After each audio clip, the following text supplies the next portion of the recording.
Have you ever seen a dog stay? I mean, like really staying, where you get the impression that they would just stay there forever. Maybe you've tried to train this to your dog. They might stay for a few seconds, but the moment something exciting happens, boom, they completely break. Today is the day that you learn how to change that. This is Wallace. He's a Malinois German Shepherd mix, and he is in training with me.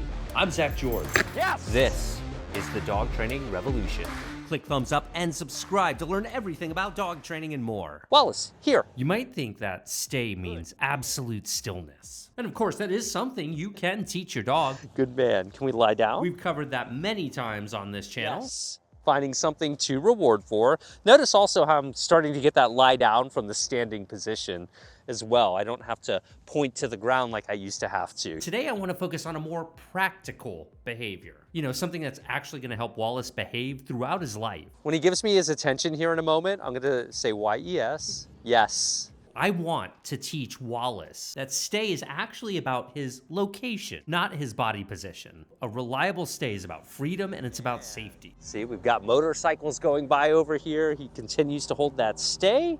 Yes. If your dog stays reliably at home, but they struggle in public, you know, where distractions and new sights are absolutely everywhere, here is what you need to know. Dogs learn contextually. That means you have to deliberately practice your stays in multiple locations. That's why Wallace and I are at this park today. We're gradually growing his skills and extending his comfort zone. And since I'm in public, you know, I have him on a leash, I have him clipped to me. You want to be prepared for all kinds of things. I can't remember a single time when I've come in public for one of these dog training lessons and not been surprised by something. I wonder what the surprise is going to be today. Building duration means working up in tiny increments. Start with just a second, then just a few seconds, and only increase the duration once your dog is consistently succeeding at shorter intervals. Don't get hung up on whether it's a sit or a down. What you want is the most stable position for your dog in that moment. A relaxed stay, like we're working on today, will let your dog safely join you at cafes, family gatherings, parks, even busy public spaces. Now look, he kind of broke position there, probably looking for some more treats.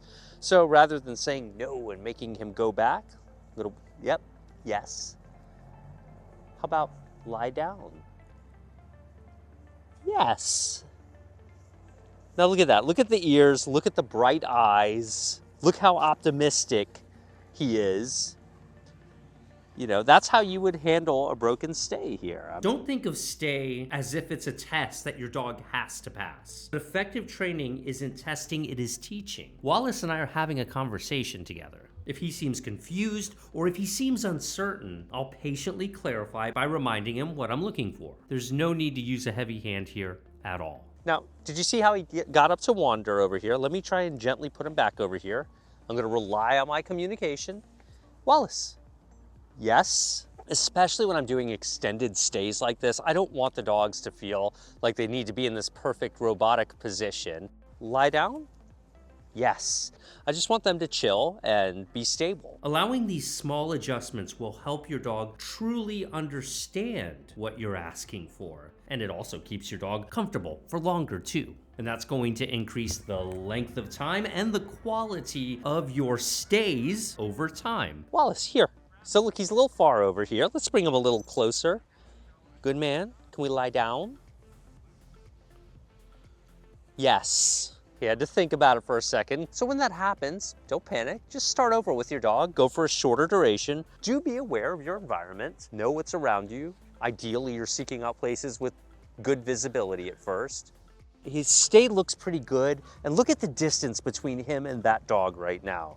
That's a pretty significant difference. I don't know, 100 yards, 70 yards. You can really modify that distance because if you pan around when you're ready, you don't have to do it right now, you'll see that we have, if I needed more distance, look at all this room I have over here. So I've sought out this environment for that reason, to give me those options. Your dog's body language is often your best guide as to how they're feeling or what they're thinking. With him, you can really tell where his ears are going, where his nose is going, his attention. And it's not all at one place. He seems to be very aware there are multiple events going on, which is pretty healthy, if you ask me. He's not too fixated on one thing. Yes. Spontaneously, he gives me those eyes. I'm keeping my eye out for things like frequent yawning or licking his lips or shifting excessively. These can all be indicators of uncertainty or mild stress. Recognize these signals early and immediately simplify your criteria or what you're asking of your dog. Try asking for shorter stays, rewarding at a higher rate, or even stepping back into an easier environment. They're over here playing croquet, hitting balls, and you can see that's got his attention. He certainly loves to play, and those things being hit in these directions are catching his attention, but look how well he's doing. Yes.